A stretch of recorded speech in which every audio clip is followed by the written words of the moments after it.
আপনারা মনে করেছেন আপনারা পেঁয়াজ বন্ধ করে দিলে বাংলাদেশের মানুষ আর তরকারিতে পেঁয়াজ ব্যবহার করতে পারবে না। আপনারা রসুন আদা বন্ধ করে দিলে, সয়াবিন তেল বন্ধ করে দিলে আমরা আর এগুলো আমাদের রান্নায় ব্যবহার করতে পারবো না। এটা তো আপনারা দুঃস্বপ্ন দেখছেন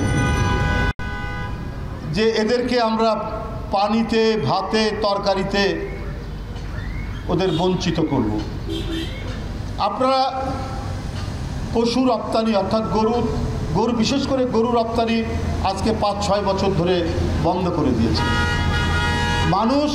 বাংলাদেশের মানুষ বাড়িতে বাড়িতে, গ্রামে গ্রামে তারা গরুর খামার, ছাগলের খামার গড়ে তুলে এক কোরবানি ঈদেই 1,20,00,000 গবাদি পশু জবাই হয়, সেইটার ব্যবস্থা করেছে। এবং প্রতি বছর সাধারণ মানুষের মাংসের যে প্রয়োজন হয় সেটারও এদেশের মানুষ ব্যবস্থা করেছে। তা আপনারা ভুলে যাবেন না, এদেশের মানুষ অত্যন্ত শ্রমপ্রিয়, কষ্টপ্রিয়।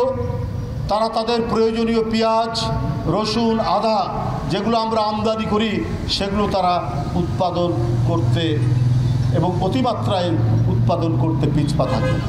আর আপনারা মনে করেন যে আপনারাই শুধু একটা দেশ আছেন পৃথিবীতে আর দেশ নয় যাদের কাছ থেকে আমরা পেঁয়াজ আমদানি করতে পারবো, যাদের কাছ থেকে আমরা রসুন আমদানি করতে পারবো, যাদের কাছ থেকে আমরা পাম অয়েল, সয়াবিন তেল আমদানি করতে পারবো। সেই সব দেশ নেই? সেই সব দেশ তো আছে। আপনারা মনে করেছেন ওগুলো বন্ধ করে দিলে বাংলাদেশের মানুষের অবস্থা কাহিল হবে।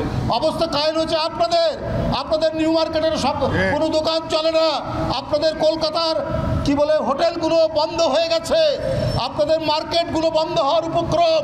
কিন্তু বাংলাদেশের মানুষই তারা কলকাতায় গিয়ে, ভারতে গিয়ে ডলার খরচ করে তারা সেখানে কেনাকাটা করত, চিকিৎসা করত। হাসপাতাল আর চলবে না। বাংলাদেশের মানুষ ডলার খরচ করে সেখানে চিকিৎসা করাতো, আর হয়তো একটু ট্যুরিজম হতো। আপনারা বন্ধ করে দিয়ে মনে করেছেন বাংলাদেশের মানুষ বোধহয় এতে অস্থির হয়ে যাবে। বাংলাদেশের মানুষ আনন্দিত।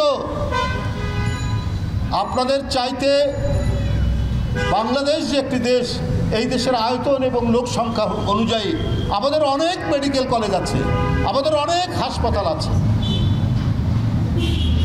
আপনারা কিসের অহংকার করেন? মানুষ যেত, একটু চিকিৎসাও করালাম, আবার একটু ঘুরে টুরেও দেখলাম। প্রয়োজন হলে থাইল্যান্ড যাবে, মালয়েশিয়া যাবে, ইন্দোনেশিয়া যাবে, অন্য দেশে যাবে। আপনাদের মতো হিংসাশ্রয়ী, আপনারা যারা আমাদের প্রতি ঘৃণা পোষণ করেন, সেই দেশে মানুষ যেতে চায় না। কারণ এরা রক্তমূল্য দিয়ে স্বাধীনতা কেনা এই জাতিকে আপনি বঞ্চিত করে, এই জাতিকে আপনি ভয় দেখিয়ে আপনাদের নতজানু করবেন, সেই জাতি বাংলাদেশ নয়। বন্ধুরা আমার,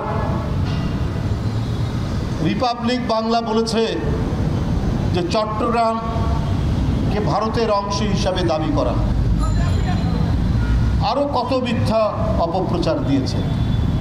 আমরা বলেছি একটি স্বাধীন সার্বভৌম দেশে আপনারা দাবি করলে, আমিও এর আগে বলেছি, আমরাও আমাদের নবাবের এলাকা ওই বাংলা, উড়িষ্যা এবং বিহার আমরা দাবি করব।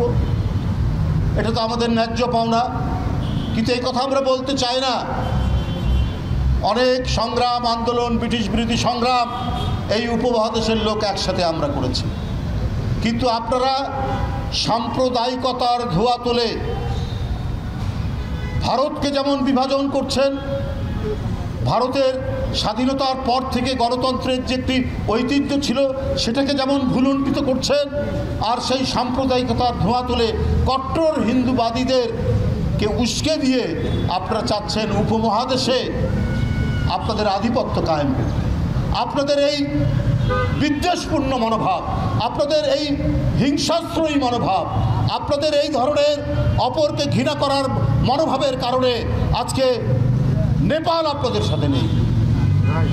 আজকে ভুটান আপনাদের সাথে আর নেই, আজকে শ্রীলঙ্কা আপনাদের সাথে নেই, আজকে মালদ্বীপ আপনাদের সাথে নেই, পাকিস্তান তো নেই প্রথম থেকে, বাংলাদেশ আপনাদের সাথে নেই। শুধুমাত্র আপনাদের অহংকার এবং একের পর এক শোষণের যে আগ্রাসনের যে মনোবৃত্তি, এই কারণে। তাই বন্ধুরা আমার, আমি আপনাদের যারা এখানে উপস্থিত হয়েছেন, আজকে আমরা বাংলাদেশি পণ্য আমরা কিনে হব ধন্য এই স্লোগান দিয়ে আমরা নিজেদের উৎপাদিত, এই যে এখানে অনেক শ্রমিক দাঁড়িয়ে আছেন, তারা যে শ্রম দিয়ে উৎপাদন করে, আমাদের ব্যবসায়ী, আমাদের যে সমস্ত কাপড়ের দোকান, আমাদের যে সমস্ত পণ্যের দোকান, টুথপেস্ট, টুথব্রাশ, সাবান, তারপরে নারিকেল তেল, সরিষার তেল, আমাদের দেশের ব্যবসায়ীরা, আমাদের দেশের মিল মালিকরা যেটা উৎপাদন করে আমরা সেটাই ব্যবহার করব, সেটাই বিক্রি করব।